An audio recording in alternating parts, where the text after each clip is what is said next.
In Smite 2, Baron Samedi is a brawling poke mage who can play support, solo, and mid very effectively. His ability to move in and out of fights gives him a unique and fun playstyle that a lot of players love to play. Let me, a Grandmaster Smite 1 player, give you an overview and tell you how to play him the best you can. Baron Samedi's passive is Hysteria. Damage done by Baron applies Hysteria, which gives your abilities powerful bonus effects when enough Hysteria is applied. Gods at max Hysteria deal reduced damage to Baron. Having a Baron Samedi on your team allows you to buy Baron's Brew. This brew is like a chalice for multi-pots, but it only has one charge. However, after it is consumed, you can throw it at enemies, applying magical damage and Hysteria. This Hysteria applies regardless of if you are Baron Samedi or not. Hysteria drains at a rate of 2 per second. This drain stops on a target for 5 seconds when Baron Samedi applies Hysteria to them, which, again, is done by him dealing damage or anyone throwing Baron's Brew. Baron's Brew will refill itself every time you return to the base like any other chalice. Baron's first ability, Vivid Gaze, summons 2 skulls that shoot beams dealing damage in a line that forms an X shape, dealing bonus damage when enemies are hit where the X line crosses. When you hit a god that has above 30 Hysteria on them, they receive a 20% strength and intelligence debuff and attack speed reduction. This debuff is applied between 3 and 5 seconds based on the ability level, and applies 15 Hysteria per hit. This debuff also scales 5% based off your protections. Baron's second ability, Consigned Spirit, summons a circle on the ground that after a short delay deals damage and heals you and nearby allies if you hit an enemy god. Hitting a god that is above 30 Hysteria makes the heal apply a 25% movement speed buff and slow immunity to you and your allies.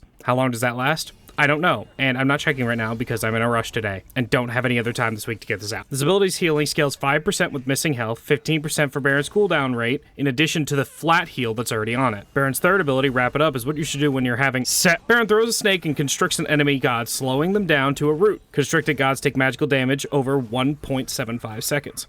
Minions take tick damage when the snake passes through them. Gods who have 30 Hysteria or more causes the snake to explode when it roots, applying a mesmerize to nearby enemies. The snake deals damage every, this is the exact number on the description, 0.4375 seconds, for the total of 5 ticks. Baron's ultimate, Life of the Party, he gets up on a coffin and opens it, sucking in enemies and vortexing them towards him. Gods vortexed into the coffin take damage and are stunned. You can only grab one enemy god with the stun though. Gods above 30 Hysteria are vortexed harder, meaning that you get sucked in faster. He gains 10% health scaling on his damage based on his physical and magical protections, plus the 10% health damage. Baron Samedi plays a bit differently than some other mages. He likes to go in and out of fights with a bit more of a scrappy playstyle. Play around his cooldowns, focusing on the same targets to benefit from the Hysteria effects that are on your abilities. The healing he can provide for himself and his teammate, along with the movement speed he gains, makes him a powerful and versatile character. Use your third ability to set up easily for your other ones, specifically to compensate for the delay on your 2. He's also just incredibly fun. Give him a try. I'll link a website in the description so you can see what the best players are building on him. And if this video helped, please let me know, and consider subbing. It's free and you can always unsub later. Other than that though, peace.